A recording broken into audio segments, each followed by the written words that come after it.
Rekao, uspio živjeti vlastito davno djetinjstvo, vrlo rano, siromašno, seosko djetinjstvo u ovome gradu, u kojem se, kao što sam rekao, otvaraju suši, guši i fuši barovi, a zatvaraju, nažalost, gostionice.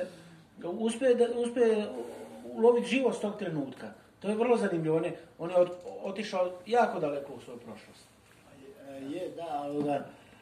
Ima živo sjećanje i ima taj, on je starinski čovjek, kako bi rekao, starinska duša, on je i stara škola, on je prošao sve te, on je bio na Neretvi, uhitio onaj partizan mladi koji je onog generala talijanskog priveo, to je bio taj Antun Tudić, pa ga uvijek na promociji pita, pa se onda on, to je zanimljivo kako ovoga. Da li se general talijanski opirao? Uhićenju. Oni su to godinu dana snimali bitku na Neretvi. Godinu dana su bili na terenu i snimali. I nisu godinu dana je premalo da dostignu generala Vrdoljakova. Nisu uspjeli, ne. Trebali su 3 godine. Dobro, ajmo mi još jedan krug malo pročitati, pa ćemo onda vidjeti, onda ćemo napraviti anketu ko će pobijediti u HDZ-u. Ne? Ako vas to zanima. Uvijek smo radili neke ankete, možemo, da, neki virusi se spominju, ta korona, ali knjižnice su zaštićene. To je jednostavno tako. Otkad je premijer bio na tim sastancima, premijeri kohezije, to društvo kohezije, oni su rekli, može koronavirus svugdje osim u knjižnici. Tako da to je naš premijer nama riješio. Samo ko smatra da je on bezveznjak, molim vas, nemojte, on je to za nas. Za nas. Ja ću sad čitati neke malo pjesme o rastancima, ljubavne. Znači one su bile bračne, a onda vanbračne. Vanbračne, da, na pragu. Znači, Bijeli zid se zove pjesma, Bijeli zid. Stavila si moje ruke na svoje grudi, a svojim si rukama pritisnula moje na tvojim grudima i tražila si moj pogled koji je kroz tebe gledao u prazno. Ponekad nam postane tijesno u nama i ne možemo se raširiti jedno za drugo, ali ovo je još gore od Bosne godine i gladnih potreba, jer ovo grčevito stiskanje znači branjenje prostora koji nam, misli smo, pripada zauvijek. Bila je noć, mene je bilo strah gledati u zvijezde, a u tvoje oči nisam mogao, jer nisam mogao. Možda sam govorio ili šutio, možda sam otišao ili ostao. Sjećam se samo nečega mutnog što se točilo u mene, čašu bez dna. Vrijeme koje je stiglo. Gušteri su bježali sa stijena koje su padale, provalije su se širile kao nepovjerenja, ja sam gorio nad čašama koje mi nisu gasile. Trošilo se, nestajalo i bivalo ga je sve manje u našem nevidljivom satu, a osjećao sam nešto se mora razbiti kao vjetar u oblaku i zato sam i bio tu. Derali su se umjesto naručene glazbe nekakvi drekavci iznad moje glave. Nekakva žena mi je sjedila u krilu i pila. Ostao sam jer je bilo besmisleno ustati i poći u noć, ili sam ipak ustao i otišao, ne znam, ali točno se sjećam da sam tada počeo naglo umirati i da mi se to tada činilo jako dobrim.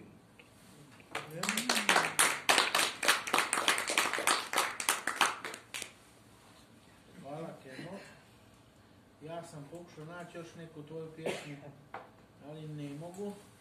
Pokušao sam naći nešto na internetu, neke pjesme, ali jednostavno se ne mogu te naći. Ali evo recimo ovdje u jednom zanimljivom intervjuu ti kažeš književnost nije bijeg, nego prije sučeljavanje. Na kakvo sučeljavanje u stvari misliš? Čovjek se prvo... Ja sam prerano to sve... Čovjek se prvo sučeljava sam sa sobom u prvom redu, a onda uvijek smo mi sami sebi problem zapravo. I kad to u sebi riješimo neke probleme, onda je već van imamo nekakav stav prema van. Ja sam oko tog sučeljavanja mislio to unutarnje sučeljavanje samoga sa samim sobom, evo. Dobro, znaš šta, jednostavno ne mogu naći, htio bi jednu tvoju pjesmu, ne mogu, onu, kako se zove, ona, Kukurijek, ali ne, sad je ne mogu naći, tako da ništa, preskočit ćemo je za ovaj put. Gle, ti si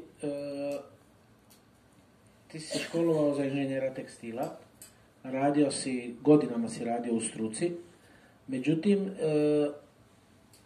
je li ti nešto, dakle, čemu te ta struka naučila? Ja imam to iskustvo da, bez obzira što radiš, svaka te struka nauči nečemu što možeš onda prenijeti u nekakav drugi posao. Je li te ta tekstilna priča rezanja, krojenja, slaganja, promišljanja materijala, uopće te neke proizvodnje, znaš, da se ujutro ode u tvornicu i onda kad se izađe iz tvornice nešto se napravilo, nešto se stvorilo. Je li te to možda organiziralo u nekom smislu i u pisanju? Dakle, ono što bi se reklo da ne sjediš uludo, da imaš taj osjećaj proizvodnje. Čemu te u stvari taj tekstil nauči? To se pogodio 100%. Da. Zapravo, to su bile male tekstilne plaće, ali kad se sad izračuna iz ove pozicije koliko je tekstil tad, mi smo bili izvozili Baslerova, ta firma tu mi smo za njih radili isto, ja sam radio Goričank, Velika Gorica, radili smo za Jobisa i za Markonove. Markona je C&A, oni su se sad prodali Italijanima. Radili smo za cijelu, znači, Srednju Europu i radili smo jakne za 40 maraka. I nas 300 je napravilo od toga 12.000 i kad se to zbroji, bilo je oko 400.000 maraka u igri. A mi smo od toga za plaće dobivali 80.000 maraka. A onaj ostatak je otišao negdje na administracije, ali zapravo to je bio stvarni novac. Stvarno smo napravili to što smo, dođu kamioni svaki petak, odvezu robu u Njemačku i to nije bio izmišljeni novac. To je bilo čisto nažalost... Ali ima slično to i pisanju, dakle ti ako nemaš tekst, ti nemaš to prodati, nemaš to izvesti, ne mislim u financijskom smislu, nego ako nisi nešto proizveo, ti to nemaš. Mislim, mi smo se, Kemo i ti, ja smo dovoljno već stari, da smo se naslušali ljudi koji se spremaju pisati, koji pišu za svoju dušu, koji će nešto objaviti, pa nikad to stvari nisu napravili. Oni, naravno, takvi ljudi većinom imaju teorije o svim drugim ljudima koji pišu, i to ne baš najčešće pozitivne, ali, znaš, naslušali smo se u stvari, to bi se u Bosni reklo, šupljih priča. A pisanje, kad ga povežeš u ovom smislu sa tekstilom, ne može biti suha priča. Ili imaš tekst ili ga nemaš, ili ga radiš ili ga ne radiš. Dakle, stvari su vrlo bazične. A kakav je tebi bio uopće, pazi, rođen si u Turbetu, kraj Travnika, u jednom mjestašcu, došao si u Zagreb, upisao si taj fakultet i onda si došao u tvornicu i počeo si to raditi. Kao mlad čovjek kakav si ti imao osjećaj vlastitoga života? Ili se činilo da je to dobro, da si ti nešto uspio ili si pomislio, ja sam poslije sam pogriješio, trebao sam ići u neku drugu struku. Ne, tekstil je pun žena, zapravo tamo je bilo nas je bilo 20 muškaraca i 280 žena. A međutim, ženama je bilo i mladi cura i bilo je... Znači, zapravo da nisi pogriješio. Zapravo. Te plaće jesu bile male i taj tekstil je držao jedno 300.000 radnih mjesta. Bile su male, ali su bile redovite i ljudi bi mogli dobivati neke kredite, nekakve, kupovalo se, redovito se to sve... Bilo je... Stvarni novac je bio, to je bila, realno se živjelo, nije se živjelo na neki... Ljudi, kao i svaka proizvodnja, ljudi su dobivali sirovinu i to su proizvodili, kao što je u Riječku luku se dovozio čelik, pa su se radili brodovi, tako se negdje drugdje dovozio pamuk, pa su se radile gaće, mislim, to je stvar, to je proizvodnja, dakle to je nešto o čemu će već sad generacija za godinu dvije učiti u udžbenicima iz povijesti u Hrvatskoj. U Hrvatskoj je postala proizvodnja, proizvodile su se čačkalice, sad ih uvozimo recimo iz Nizozemske. To tako ide, dakle zemlja koja je toliko uspješna kao što je Hrvatska ne mora ništa proizvoditi. Dakle šta bi mi proizvodili kad smo mi prijatelji kohezije? To sam već objasnio, ne?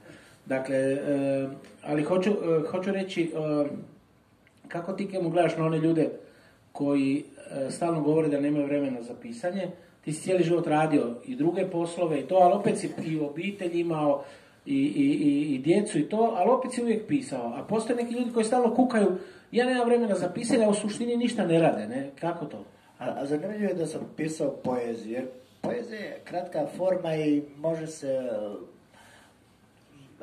roman nikad ne bi mogao napisati na tom radnom mjestu.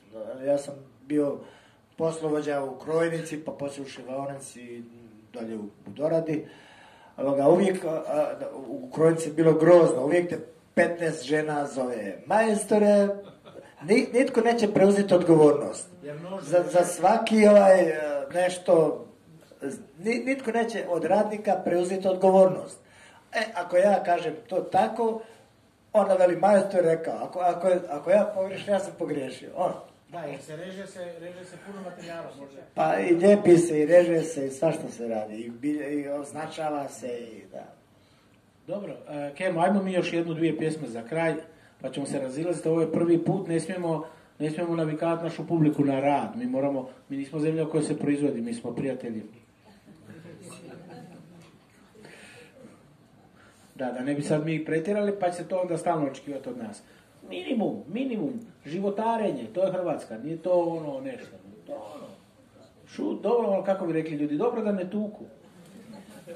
Sad ćemo malo, dvije ćemo ovako za kraj. Malo. Ajde, pa ću ja jednu koja ima termin iz tekstila. Mlada jesen. Listopad je dug mjesec, a godine nisu važne. Gledam te, oponošaš list, okrećeš se oko sebe i sličiš na izlogu Jurušićevoj. Ne možete se kupiti subotom poslje podne. Čekaj, kažeš, danas sam zatvorena. Zato se vraćam na početak, ali drugim putem. Možda bi mi se nešto moglo i dogoditi, ali teško da bi moglo, a ne bi ni moglo jer iznenađenje bilo ugrožena vrsta kada smo se posljednji put sreli. Listopad je zaista dug mjesec i teško ga je prepešačiti s kraja na kraj, a još ako ti se dogodi subotom poslije podne, možeš ga trpati u najlonske vrećice i nositi od Sljemena do kuće, od kuće do Sljemena. Noć obdije. Svako jutro da nas probudi, odjene i nahrani. Onda nas pretvori u kockice različitih veličina i baci nas po ulicama koje su šarena polja. I mi se kotrljamo. Danas je dobila 14 u 10. polju. Oni koji su rođeni na ovaj dan smiješe se pobjedi i primaju naša čestitanja. Dan se krasno zabavlja u igri koju je sam izmislio.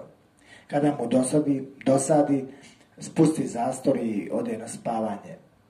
Najzaigraniji među nama ne prestaju do kasno u noć. Njih se, međutim, ne broji, jer oni nikada ne dobivaju. Sad sam našao jedno, evo ti nema, o Ivice, zašto si to... Evo ja ću pročitati jednu pjesmu za kraj, samo da je nađem, zove se Jelen. Nije tehnika za visibabu. Dobro, Jelen. U onim rijetkim trenucima straha za vrijeme koje sam izgubio, u onom preslatkom i pomalo gadljivom pudingu očaja zbog propuštenih prilika, pomislim na neka putovanja šumom, raskrižja ispod krošnji, kraj bezimenih padina i stijenja. Trava je polegla na jesenjem vjetru i pada kiša. U daljini je vjerojatno neki grad, selo, crkva, trafostanica ili bog. Tamo je i poneki putokaz, semafor i veliki pokvareni sat na pročelju oronule robne kuće. Ovdje nema ničega osim fijukanja uz vrlo hladno čelo, orošeno kišom što se slijeva na gornju usnu. Ovdje je jednostavno lijepo. U nekom svom postamentu život je smočen, hladan i bez orijentacije. Mahovina uz veliku sivu stijenu, sjever za slabiće. Što će mi sjever? Osim ruku u džepovima, ništa ne osjećam kao svoju stvarnu potrebu. Čak niti kapuljaču, niti tobolac s nekom uspomenom koju ću ispucati poput strijele u visoko nebo. Ništa. Ovdje je lijepo. Zastao sam da se osmijehnem i pokušam radosno proživjeti ovu udaljenost od trafostanice i svega ostalog. Trava je polegla po jesenjem vjetru, kiša pada i opomene iz pretinaca uzaludnosti ne prestaju šikljati iz pravca svega ostalog. Bog i robne kuće su pokradeni, vrijeme je pokvareno. Slijep sam poput jelena. Evo, hvala lijepa. Hvala lijepa.